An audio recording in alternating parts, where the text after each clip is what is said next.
Então tá, doutor, eu quero ser bem direta com o senhor, eu já vou começar perguntando o que é o PCC e quem é o líder?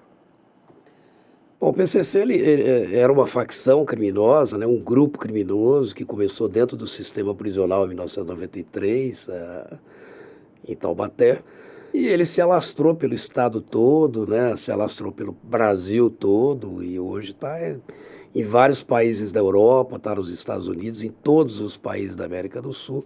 Hoje é uma grande organização criminosa do tipo mafiosa, como se fosse uma máfia mesmo. E o seu líder máximo ainda é o Marcos Williams Herbas Camacho, Marcola, que até há pouco, né, até 2019, estava aqui próximo da gente na Penitenciária 2 aqui de Venceslau.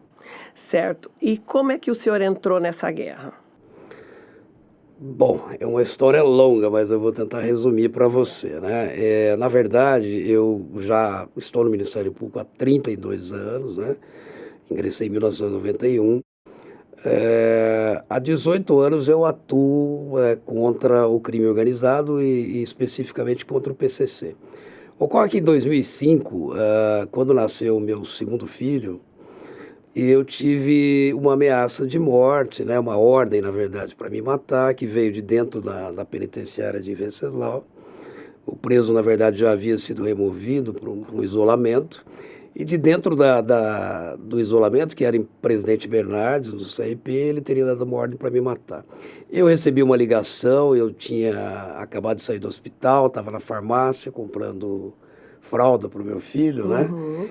E recebi uma ligação da Procuradoria-Geral em São Paulo para que eu voltasse para casa imediatamente, que a Polícia Militar iria me procurar e esclarecer, porque teria uma ordem para me assassinar.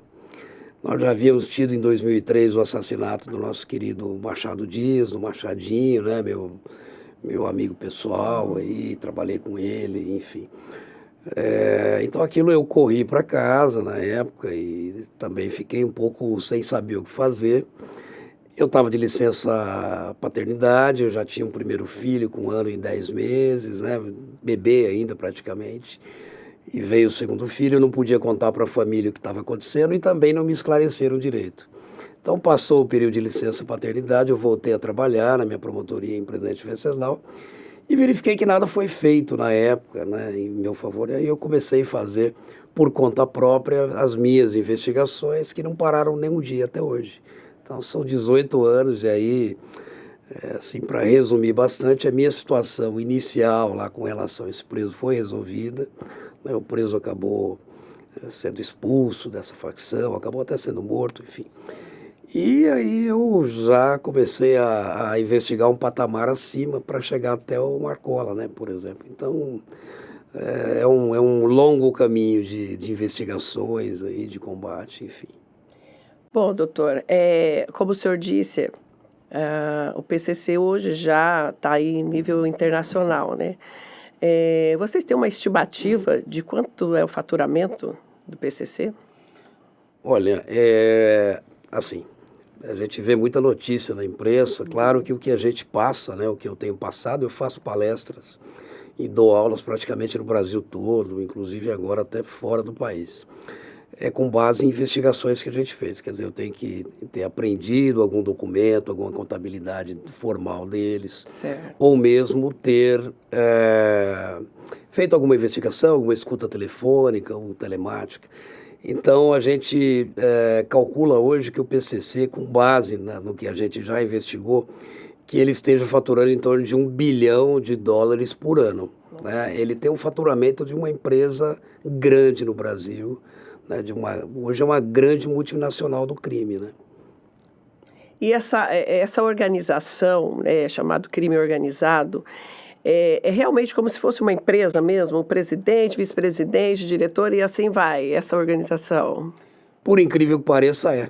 Eles têm um setor jurídico, né? Por exemplo, eles têm um departamento jurídico, que Olha eles só. denominam de setor dos gravatos.